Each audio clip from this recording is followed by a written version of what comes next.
Hello friends, welcome to రుచి వంటిల్లు. ఈ రోజు మనం క్యాప్సికమ్ ఫ్రై ఎప్పుడు చేసుకునేలా కాకుండా ఈసారి క్యాప్సికమ్ ఫ్రై చేసినప్పుడు ఇలా చేసి చూడండి. అన్నంలోకి కలుపుకొని తినడానికి చాలా బాగుంటుంది.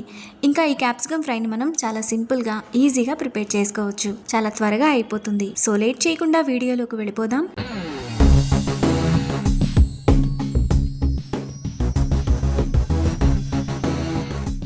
ముందుగా క్యాప్సికమ్ ఫ్రై చేసుకోవడానికి 3 టేబుల్ స్పూన్ల ఫ్రై చేసుకున్న పల్లీలు, 3 టేబుల్ స్పూన్ల పుట్నాల పప్పు,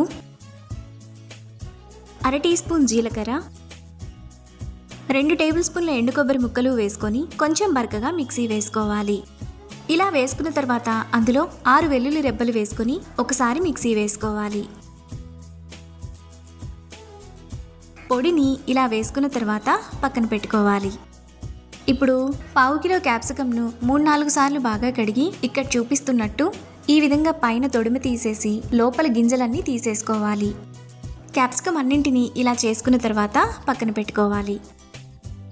ఇప్పుడు స్టవ్ మీద ప్యాన్ పెట్టుకొని అందులో 2 టేబుల్ స్పూన్లు ఆయిల్ వేసుకోవాలి. ఆయిల్ వేడైన తర్వాత సన్నగా తరిగిన పెద్ద ఉల్లిపాయ ఒకటి, ఒక రెమ్మ కరివేపాకు వేసుకొని ఫ్రై చేసుకోవాలి. ఉల్లిపాయలు ఇలా వేగిన తర్వాత అందులో టేస్ట్కి తగినంత ఉప్పు, పావు టీ స్పూన్ పసుపు, 1 టీ స్పూన్ కూరల్లో వేసుకునే కారం వేసుకొని ఒకసారి కలుపుకోవాలి. ఇలా కలుపుకున్న తర్వాత అందులో ముందుగా మిక్సీ వేసుకున్న పొడి వేసుకొని అర నిమిషం పాటు లో ఫ్లేమ్లో కలుపుకోవాలి.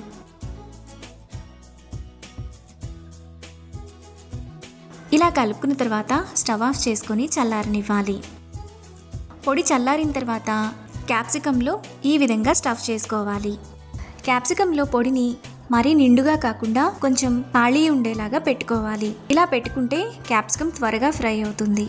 ఇక్కడ చూపిస్తున్నట్టు క్యాప్సికంలో పొడిని ఈ విధంగా స్టఫ్ చేసుకున్న తర్వాత పక్కన పెట్టుకోవాలి. క్యాప్సికం అన్నింటిలోకి పొడిని ఇలా పెట్టుకున్న తర్వాత మిగిలిన పొడిని పక్కన పెట్టుకోవాలి. ఇప్పుడు స్టవ్ మీద ప్యాన్ పెట్టుకొని అందులో 1 టేబుల్ స్పూన్ ఆయిల్ వేసుకోవాలి. ఆయిల్ వేడైన తర్వాత స్టఫ్ చేసుకున్న క్యాప్సికమ్ను పెట్టుకోవాలి. ఈ ఫ్రై చేసుకోవడానికి లేతగా ఉండే క్యాప్సికమ్ అయితేనే టేస్ట్ బాగుంటుంది.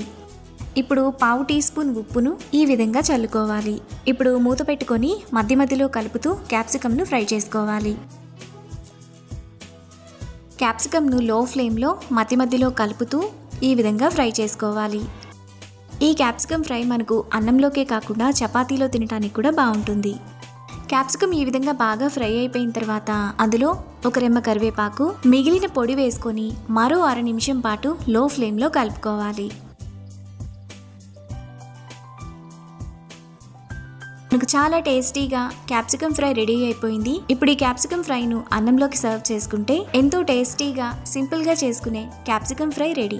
ఈ రెసిపీని మీరు కూడా ట్రై చేసి మీకు టేస్ట్ ఎలా కుదిరిందో నాకు కామెంట్స్లో షేర్ చేయండి.